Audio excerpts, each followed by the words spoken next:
نبی کریم صلی اللہ علیہ وسلم سے محبت اگر اپنے ماں باپ، اپنی آل اولاد، اپنی جان سے بڑھ کے نہ ہو، بندہ مومن نہیں ہوتا، یہ بات آپ کو پتہ ہے۔ اور نبی کریم کا مقام و مرتبہ کتنا ہے، بعد از خدا بزرگ توئی قصہ مختصر، نبی کی ظاہری صورت، سیرت، یہ سب تذکرے آپ سنتے آئے ہیں۔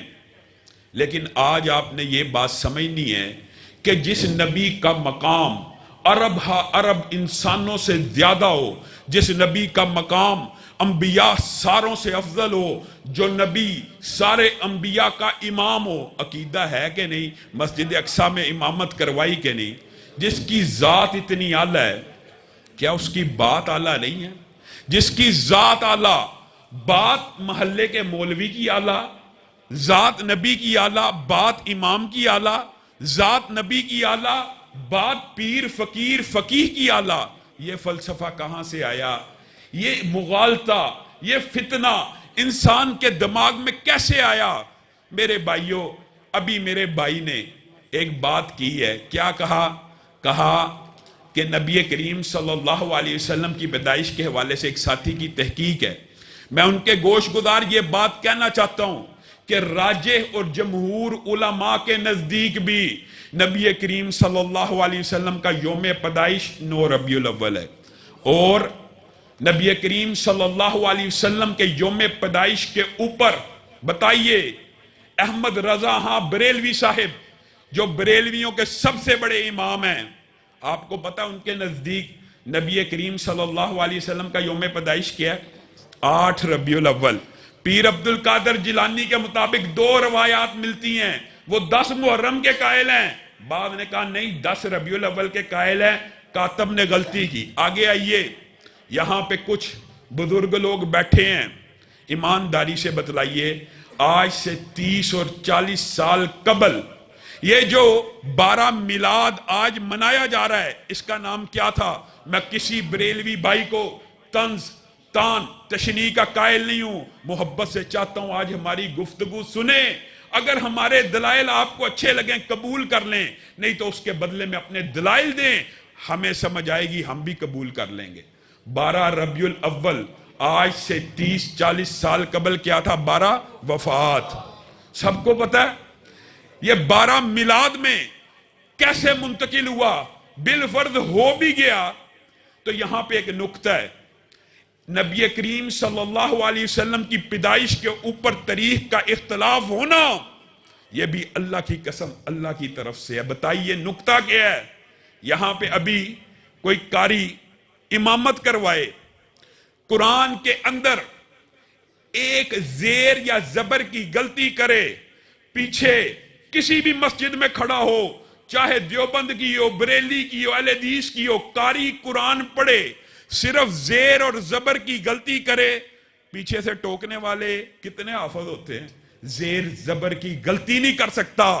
جو رب قرآن کی ایسی حفاظت کرنے والا ہو کہ قرآن کے اندر کوئی زیر اور زبر کی غلطی نہیں کر سکتا، اگر دین اور شریعت میں مطلوب و مقصود ہوتا، وہ اپنے نبی کی تاریخ پیدائش کی حفاظت نہ کرتا۔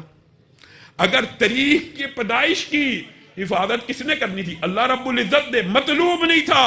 پتہ کیوں نہیں مطلوب؟ انبیاء کتنے ہیں؟ لاکھوں۔ صحابہ کتنے ہیں؟ لاکھوں۔ اولیاء کتنے ہیں؟ لاکھوں۔ تابعین کتنے ہیں؟ لاکھوں۔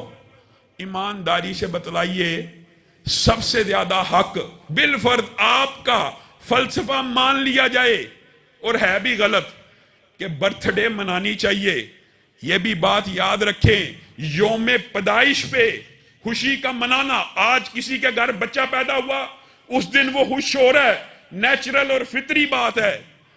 اس بات کو 1 سال گزر جائے، اسی تاریخ پہ خوش ہونا، اس میں اور اس میں بھی فرق ہے۔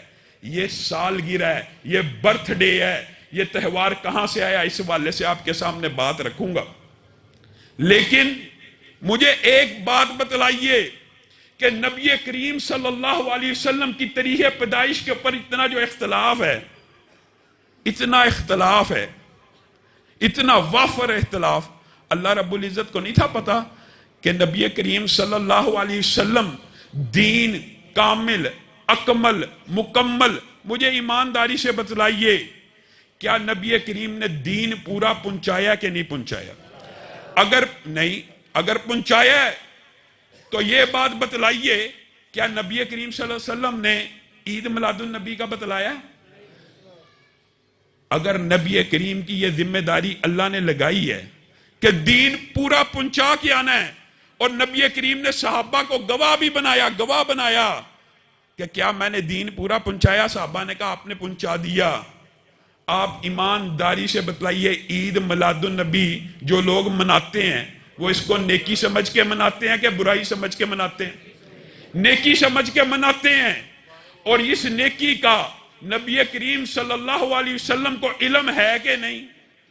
اگر یہ نیکی ہے تو آپ نے دلائل اپنے بریلوی بھائیوں کو یہ سمجھانا ہے اگر یہ نیکی ہے اس کا علم نبی کریم کو تھا کہ نہیں؟ اگر وہ کہیں گے تھا نہیں تو بات ختم. اگر علم تھا تو پھر نبی کریم نے یہ علم امت تک پہنچایا کہ نہیں؟ اگر وہ کہیں علم تھا پہنچایا نہیں، معاذ اللہ نبی کریم صلی اللہ علیہ وسلم نے بات پہنچانے کے اندر خیانت کی ہے. میرے بھائیوں، دکھ اور افسوس کی بات پتہ کیا؟ دکھ اور افسوس کی بات یہ ہے کہ ہم بات کرتے ہیں، تانے بھی ہمیں ملتے ہیں، گستاخی کے فتوے بھی ہم پہ لگتے ہیں. ہم کہتے ہیں آپ اپنے سگے باپ کا نام اپنے سگے باپ کی جوتی کے اوپر لکھ سکتے ہیں؟ نہیں لکھ سکتے. اللہ کی قسم دکھ ہوتا ہے. گستاخ ہم ہیں، فتوے ہمارے اوپر. میں کہتا ہوں یہ نعلین مبارک نبی کریم کے ساتھ جو منصوبہ صحیح سند سے ثابت نہیں، بالفرض مان لیا جائے یہ صحیح سند سے ثابت ہوں، یہ نبی ہی کے نعلین کا عکس ہو، مان لیجئے نبی ہی کے نعلین کا عکس ہے. اس عکس کے اوپر آپ کا ضمیر کیسے گوارا کرتا ہے کہ نام محمد کو لکھ دیا جائے؟ نعلین کے اوپر ایمانداری سے بتلاؤ تمہارے باپ کی، کسی عالم دین کی، کسی ولی اللہ کی جوتی ہو، اس کے اوپر اس عالم دین کا یا باپ کا نام لکھ سکتے ہو؟ پھر اس استقبال کے لیے ان جوتیوں کو لہرا سکتے ہو؟ اگر وہ ایئرپورٹ میں حج کر کے آئے، باپ کی جوتیاں جا کے لہراؤ، باپ تمہیں جوتے مارے گا، کہے گا یہ کیا بات کر دی؟ آپ اس کو عقیدت اور احترام کا نام دیتے ہیں. اللہ کی قسم یہ عقیدت نہیں ہے، یہ احترام نہیں ہے. عقیدت اور احترام وہ ہے جو بات نبی کریم سے ثابت ہو جائے. اگر نبی کریم سے کوئی بات ثابت ہے وہی ہمارے دین کا حصہ ہے. آگے آئیے، آپ کیا کرتے ہیں؟ آپ کیک کے اوپر جھوٹ نہیں بول رہا، جائیے سوشل میڈیا اٹھائیے، نبی کریم صلی اللہ علیہ وسلم کی برتھ ڈے، اور دکھ کی بات ہے، اللہ کی قسم دکھ کی بات ہے، یہ تہوار یونانیوں سے آیا، مصریوں میں گیا. عیسائی پہلا مذہب تھا، پہلا مذہب جس نے اپنے نبی کی سالگرہ کو، سالگرہ یوم پیدائش اور سالگرہ میں فرق ہے، سالگرہ کو مذہبی تہوار بنا کر کیا کہا؟ کرسمس ہے، ہم اپنے نبی کی سالگرہ کو سیلیبریٹ کریں گے، کیک کو کاٹیں گے. مسلمان ان کے پیچھے چلتے چلتے اس حد تک آگے. اب بتائیے گستاخ پھر بھی ہم ہیں. اور میرے بریلوی بھائیوں، اپنے ضمیروں سے پوچھو، اپنے سینوں کو کشادہ کرو، اپنے دماغوں سے سوچو آپ کیا کر رہے ہو. کیک کے اوپر نام محمد لکھ دیا.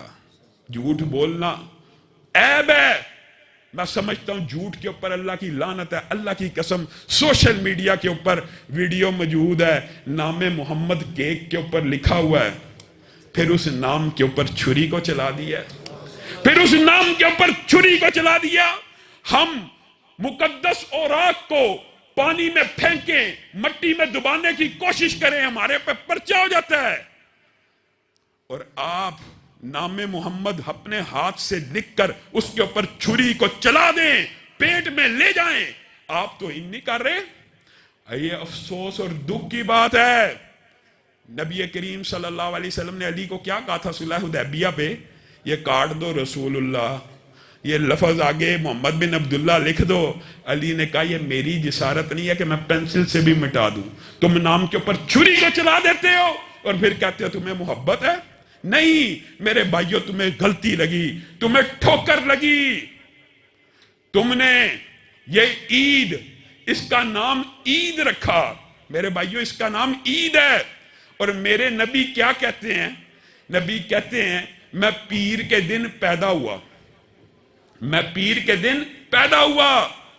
نبی کریم صلی اللہ علیہ وسلم کا اسوہ تیرے اور میرے لیے نمونہ ہے۔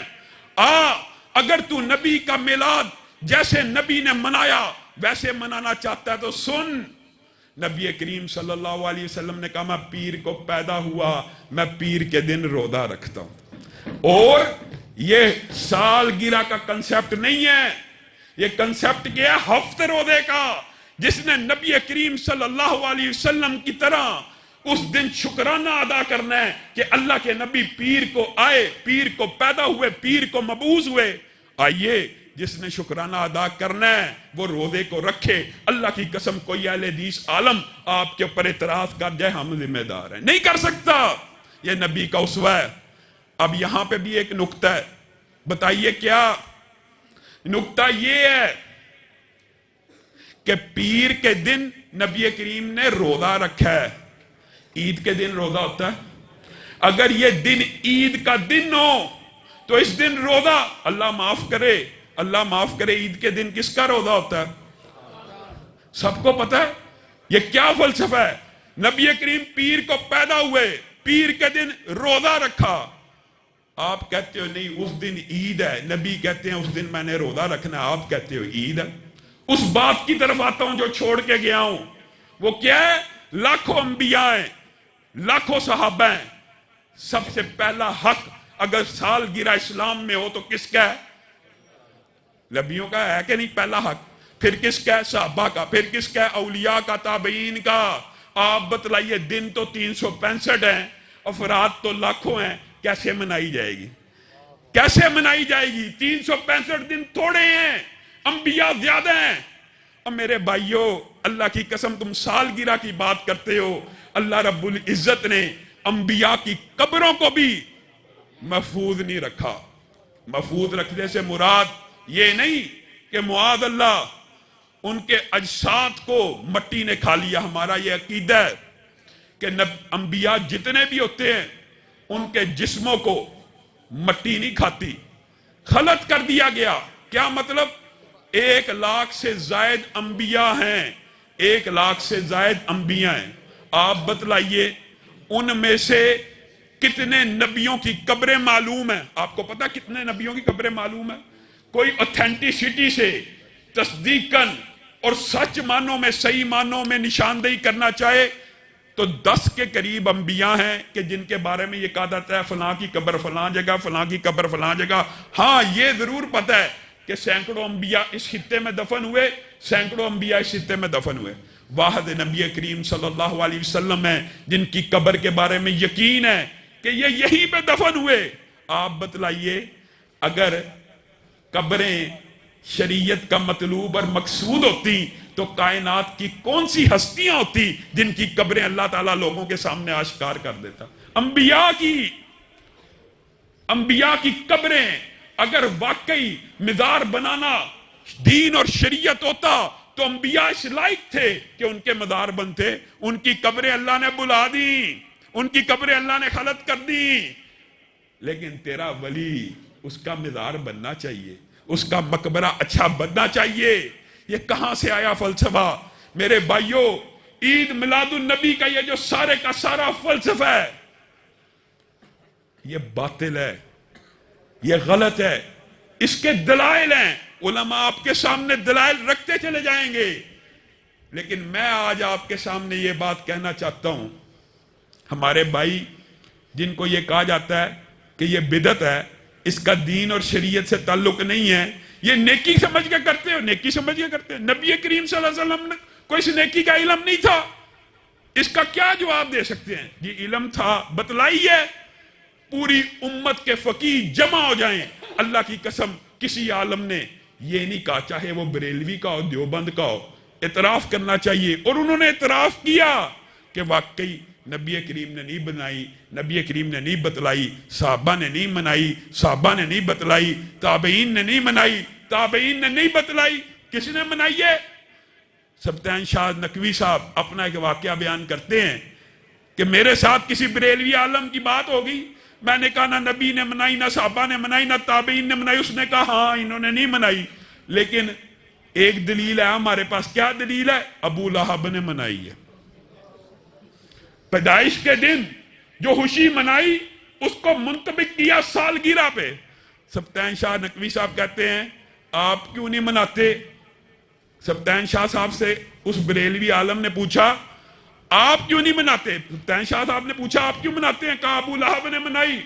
کہا آپ کیوں نہیں مناتے؟ کہتا ابو لہب نے منائی. تم کس لیے نہیں مناتے؟ اس لیے کہ ابو لہب نے منائی. ابو لہب ہمارے لیے حجت ہے. آگے آئیے، یہ جو حدیث اور روایت پیش کی جاتی ہے ابو لہب کے بارے میں کہ اس نے ایک لونڈی کو آزاد کیا، کسی شخص نے خواب دیکھا، کسی مجہول الحال شخص نے یہ خواب دیکھا کہ ابو لہب کو مرنے کے بعد ایک ہاتھ کے پیچھے جو جگہ ہوتی ہے اس میں پانی پلایا جاتا ہے. اس بندے کا نام کیا ہے؟ اٹھائیے حدیث. معلوم نہیں. کون ہے وہ شخص؟ معلوم نہیں. خواب حجت ہوتے ہیں غیر نبی کے؟ آپ کو پتہ ہونا چاہیے. کسی غیر نبی نے کوئی خواب دیکھا وہ حجت ہوتا ہے؟ وہ شرعی دلیل ہوتا ہے؟ نہیں. ویسے بھی یہ بات قرآن کے خلاف ہے. جس ہاتھ کے بارے میں اللہ رب العزت کیا کہتا ہے؟ تبت یدا ابی لہب و تب. ابو لہب تیرے دونوں ہاتھ ٹوٹے، تو کہتا ہے وہ ہاتھ سلامت ہے اور اس کے اندر پانی مل رہا ہے. اللہ کہہ رہا ہے یہ ٹوٹ چکا ہے ہاتھ، اور آپ کہتے ہو نہیں نہیں اس کا ہاتھ سلامت ہے، اس کے پیچھے پانی مل رہا ہے. یہ دلائل یہ کہاں سے گڑے؟ جب آپ مان گئے کہ یہ عبادت ہے، یہ دین ہے، یہ نیکی ہے، پھر اس عبادت، دین اور نیکی کا ثبوت نبی کریم سے ملنا لازم ہے. آگے سے کہتے ہیں منع کی دلیل ہونی چاہیے. یہ عام طالب علم جو ہمارا مدرسے کی پہلی کلاس میں داخل ہوتا ہے ان کا بھی ہمارا بھی یہ متفق اور اجماعی مسئلہ ہے کہ عبادت کا ثبوت ہونا چاہیے. کیا مطلب؟ عبادت صرف وہی قابل قبول ہے جس کے اوپر نبی کی مہر ہے. ہم عبادت کے بارے میں بات کرتے ہیں اور جو دنیاوی معاملات ہوتے ہیں نا وہاں پہ دلائل ہوتی ہے منع کے. دلیل ہونی چاہیے. پینٹ شرٹ حرام، اس کی دلیل ہونی چاہیے منع کی. کپڑوں کے اوپر یہ دنیاوی جتنے بھی معاملات ہیں، تجارت، اٹھنا بیٹھنا پہننا سواری، یہ دنیا کے جتنے معاملات ہیں اس کے اندر منع کی دلیل کیا ہوتی ہے یہ بھی سن لیجیے. ہوتی ہے اگر منع مرد عورت کی طرح لباس نہیں پہن سکتا، مرد لباس ساتر پہنے گا، مرد میں جو لباس ہوگا وہ کفار سے مشابہت ان کے مذہب میں نہ ہو، یہ چیزیں موجود ہوتی ہیں.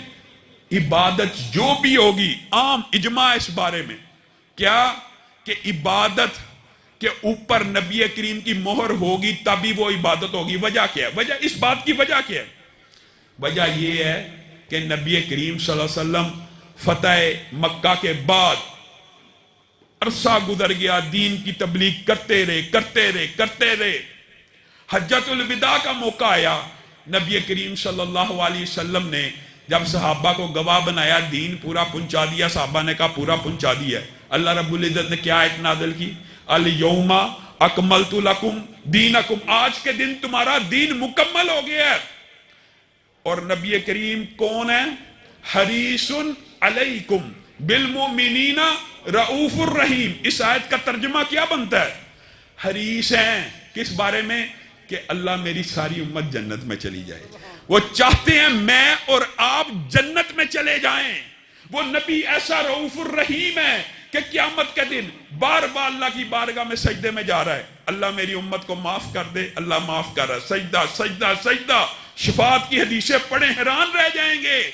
حتیٰ کہ آخری سجدے پہ پہنچیں گے اور گمان کریں گے. گمان کیا کریں گے؟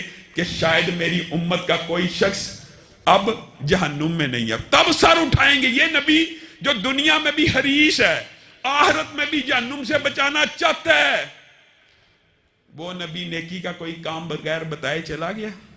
وہ نبی دین کا کوئی کام رہتا تھا جو تجھے تو وہی آ گئی، نبی کو نہیں پتا چلا. جی نبی کریم چپکے سے اٹھے تھے، معاذ اللہ. نبی کا یہ مقام ہوتا ہے. نبی چپکے سے اٹھے تھے، حضرت عائشہ کو بھی نہیں تھا پتا چلا. جنت البقیع میں چلے گئے، ساری رات عبادت کی چپکے سے، معاذ اللہ. واپس آئے اور سو گئے، امت کو خبر نہ ہو جائے، امت اس رات عبادت نہ کر لے، امت جنت میں نہ چلی جائے؟ یہ مولوی نے تمہیں غلط پٹی پڑھائی ہے، یہ مولوی نے تمہیں باطل استدلال سکھایا ہے۔ اللہ کی قسم ہم نبی کے بارے میں یہ ایمان اور یقین رکھتے ہیں، نبی تو ایسے ایمانت دار ہیں۔ ایمانداری سے صرف ایک مثال دوں گا، اتنا ایمانت دار نبی کو ہی ہو سکتا ہے۔ احد میں زخمی ہیں، احد میں دندان شہید ہو گئے، چہرہ بھی لہو رنگ ہے، پاؤں بھی، کپڑے بھی، غم میں ہیں، غصے میں ہیں، اچانک منہ سے کیا الفاظ نکلے؟ الفاظ نکلے اللہ اس قریش قوم کو کیسے معاف کرے گا جو اپنے نبی کو زخمی کرتی ہے۔ 3 ساتھیوں کا نام لیا، اللہ ان تینوں کو کیسے معاف کرتا ہے؟ جو اپنے نبی کے دندان مبارک کو شہید کر دیں، جو نبی کا لہو لہان کر دیں، اللہ اس قوم کو کیسے معاف کرے گا؟ بتائیے۔ نبی زخمی ہیں، دل سے یہ بات نکل سکتی تھی نا، آسمان سے وحی آئی، لیس لک من الامر شیء۔ پیارے حبیب آپ نے جو بات کی ہے اس کے ساتھ آپ کا کیا تعلق ہے؟ نبی نے چھپا لی؟ نبی اسی وقت بتا رہا ہے کہ آسمان سے وحی نازل ہوگی، یہ اتنا امین نبی ہے، یہ جو میں نے پچھلی بات کی ہے اللہ نے ریجیکٹ کر دیا ہے، اور اللہ رب العزت نے فتح مکہ کے اندر سارے قریش کے اسلام کو قبول کر لیا، اللہ نے معاف بھی کر دیا۔ اللہ نے نبی کو کہا تجھے اس بات سے تیرا کیا تعلق، یہ اللہ کی مرضی ہے۔ نبی چھپا گئے، نبی قریش مکہ کے سامنے کھڑے ہیں، ان کو تبلیغ کر رہے ہیں، نبی نہ ام مکتوم لائن میں ہیں، آسمان سے وحی آ گئی، عبس وتولی۔ نبی چھپا سکتے تھے، کچھ دیر تخیر کر سکتے تھے، کچھ دیر پینڈ ہو سکتی تھی کہ یہ میرے اتنے بڑے بڑے سرداران ہیں، ان کے سامنے کہیں دل لداری نہ ہو جائے۔ اللہ کی قسم نبی نے ایسا نہیں کیا، کہا عبس وتولی، آسمان سے وحی آ گئی ہے، تمہاری طرف منہ نہیں کروں گا، اس کی طرف کروں گا۔ یہ نبی اتنا ایمانت دار ہے۔ تم کہتے ہو نہیں نہیں نیکی کا کوئی کام بغیر بتائے دنیا سے چلا گیا، ایک اتنا بڑی عبادت کا فعل جو تو نے گڑ لیا۔ اچھا پھر جب یہ دلائل دیے جاتے ہیں نیت نیک ہونی چاہیے، نیت نیک ہونا کوئی مسئلہ نہیں، نیت کے اوپر اعمال کا دار و مدار نیتوں کے اوپر ہوتا ہے، درست بات ہے نیت، لیکن جتنی مرضی اچھی ہو اس کے اوپر بھی مہر نبوت ہوگی تو قابل قبول ہے۔ ابو بردہ جانتے ہیں نا، صحابی رسول ہیں، بتائیے کس عمدہ نیت کے ساتھ، یہ بھی ایک لمبا چوڑا اور طویل مضمون ہے، ایک مثال آپ کے سامنے رکھتا ہوں، کتنی عمدہ نیت کے ساتھ نبی کریم کے پاس آئے، اے اللہ کے رسول آج ابو بردہ اٹھا ہے، فجر کی نماز پڑھی ہے، سورج نکلا ہے، سب سے پہلے بکری کی گردن پہ چھری کو پھیرا ہے کہ میرے محلے کے غریب ہیں، سب سے پہلے ان کے گھر گوشت جائے، ابو بردہ کی بکری کا جائے۔ نیت نیک ہے کہ بد ہے؟ بتائیے کتنی عمدہ نیت ہے۔ نبی کریم کی پیشانی کے اوپر سلوٹیں پڑ گئیں، کہا ابو بردہ تیری بکری گوشت کی بکری ہے، صدقے کی بکری ہے، لیکن اگر تو قربانی کرنا چاہتا ہے تو پہلے عید کی نماز کو ادا کر۔ آپ پورے کا پورا دین یاد کر لیں، نبی کی مہر موجود نہ ہو تو قربانی بتائیے ایمانداری سے۔ نماز عید 2 رکعت کتنی دیر میں پڑھ لیتے ہو؟ 4 منٹ، اور 4 منٹ پہلے سے کیا فرق ہے؟ اگر 4 منٹ پہلے کے اوپر نبی کی مہر نہ ہو، صحابی رسول ہو، ولی نہیں، پیر نہیں، فقیر نہیں، صحابی رسول ہو، نیک نیتی کے ساتھ بکری کو ذبح کرے، اللہ اس کی قربانی کو قبول نہیں کرتا، صدقے کی بکری مانتا ہے، گوشت کی بکری مانتا ہے۔ اسی طرح اگر بات آئی ہے تو سمجھ لیجئے، ابھی عید قربان گزری، آپ میں سے کوئی بندہ حلال روزی کماتا ہے، حلال روزی سے 60-70 ہزار روپیہ اکٹھا کیا، بازار میں گیا، حلال تجارت کی، ایک گائے لے آیا، گائے لے کے گھر آیا، حلال جانور ہے گائے، قربانی کی نیت سے لے کے آیا ہے، حلال پیسوں سے لے کے آیا ہے، کان کٹا ہوا نکل آیا ہے، بتائیے قربانی لگ جائے گی؟ کیوں نہیں لگے گی؟ کیونکہ نبی کریم صلی اللہ علیہ وسلم نے اس کو عیب کہا ہے۔ میرے بھائیو رک جاؤ، قربانی کے اندر عیب دار قربانی نہیں لگتی، لیکن نماز عیب دار بھی قبول ہے، نماز عیب دار بھی قبول، حج عیب دار بھی قبول، عمرہ عیب دار بھی قبول، عیدیں عیب دار بھی قبول، قربانی صرف قبول نہیں ہے۔ کہاں سے فلسفہ آیا؟ باقی ہر چیز عیب دار. حلاد بن رافع کا واقعہ ذہن میں آ گیا ہے. اللہ کی قسم نماز کی بات آئی ہے نا, بعض ساتھی کہتے ہیں بڑے متشدد ہو آپ لوگ, آپ حدیث رسول صلو کما رأیتمونی اصلی کے اوپر ٹک جاتے ہو, ویسے ہی پڑھنی ہے جیسے رسول اللہ نے پڑھی. اور میرے بھائیو, صحابی رسول نماز پڑھنے کے لیے آیا ہے, نبی کریم نے کہا ارجع فصلی فإنک لم تصلی, واپس لوٹ جائیے, نماز کو دوبارہ ادا کیجیے. آپ نے نماز کو ادا ہی نہیں کیا. پھر آیا, پھر یہی ڈائلاگ, پھر آیا, پھر یہی ڈائلاگ. صحابی نے کہا حلاد بن رافع نے, اے اللہ کے رسول مجھے اس سے بہتر آتی نہیں, مجھے بتلائیے عیب کیا ہے, عیب کیا ہے اس میں. تم ہم سے واجبات فرائض ان کی بات کرتے ہو, ایمانداری سے بتاؤ نبی کریم نے کیا کہا کہ جب تم رکوع کرو اعتدال سے کیا کرو, پوری کمر سیدھا کیا کرو, جب رکوع سے سر اٹھاؤ سیدھے سکون سے کھڑے ہو جایا کرو, اعتدال سے کھڑے ہو جایا کرو, سجدہ کرو اعتدال کرو. نبی کریم یہ جو اعتدال بتا رہے ہیں آپ کی فقہ میں, یہ اعتدال کیا ہے, یا امت کے اندر یہ اعتدال کیا ہے؟ سنت ہے, سنت ہے, فرائض واجبات کی بات نہیں کر رہا. صلو کما رأیتمونی اصلی ہمارے نزدیک فرض اور واجب ہے کہ نماز اسی طرح ہوگی جیسے رسول اللہ کو پڑھتے دیکھا. میرے بھائیو, رسول اللہ نے ایک مرتبہ زندگی میں حج کیا, وہ حج محفوظ ہے. نبی نے 13 سال باجماعت امامت کرائی, ہزاروں صحابہ نے دیکھی, وہ نماز محفوظ, اس کا ہر عمل محفوظ نہیں ہے, باطل آپ کو سوچ اور فکر دی گئی ہے. اللہ کی قسم نبی کی ہر نماز کا حصہ محفوظ ہے, ہر حصہ محفوظ ہے. نبی کریم کہہ رہے ہیں تو نے اعتدال نہیں کیا, اور یہ کسی مولوی کا فتویٰ نہیں, نبی کا ہے.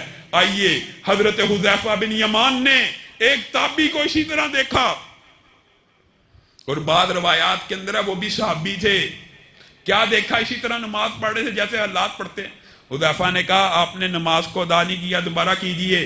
کہا میں تو 40 برس سے ایسے ہی نماز پڑھ رہا ہوں.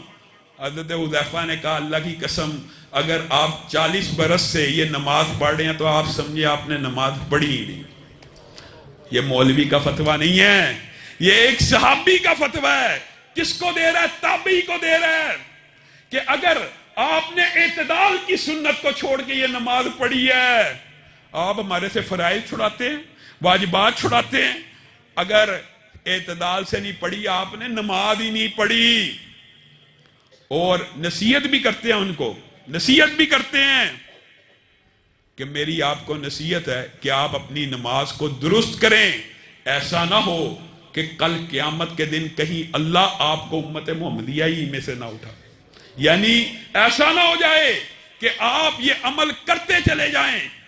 نبی کریم صلی اللہ علیہ وسلم کی مہر ہر عمل کے اوپر ہونا اس طرح لازم ہے. ایک طرف 40 برس کی نماز صرف اعتدال کے بغیر ہو, چاہے تابعی ہو, قبول نہیں.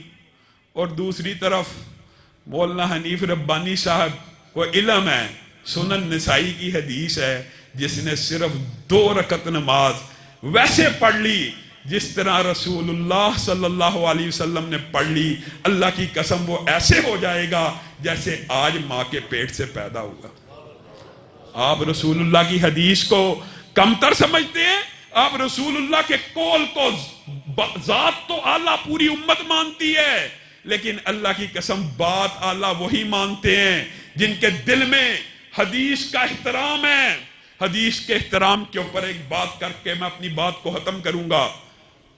نبی کریم صلی اللہ علیہ وسلم بیٹھے ہوئے ہیں, نام لے کے صحابہ کو کہا کل غزوہ تبوک کے اوپر روانہ ہو جانا, فلاں فلاں فلاں. اگلے دن جمعہ پڑھانے کے لیے مسجد میں آئے, جمعہ پڑھا رہے ہیں, سامنے دیکھا عبداللہ بیٹھے ہوئے ہیں. عبداللہ آپ کو میں نے کہا تھا کہ آپ غزوہ تبوک پہ روانہ ہو جانا, آپ روانہ نہیں ہوئے. نیت نیک, دیکھیے عبداللہ کی نیت کیا ہے.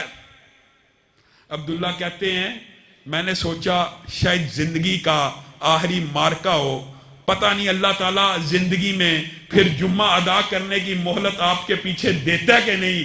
خواہش تھی آخری زندگی کا جمعہ آپ کے پیچھے ادا کرو. سواری اللہ کے رسول باہر کھڑی ہے,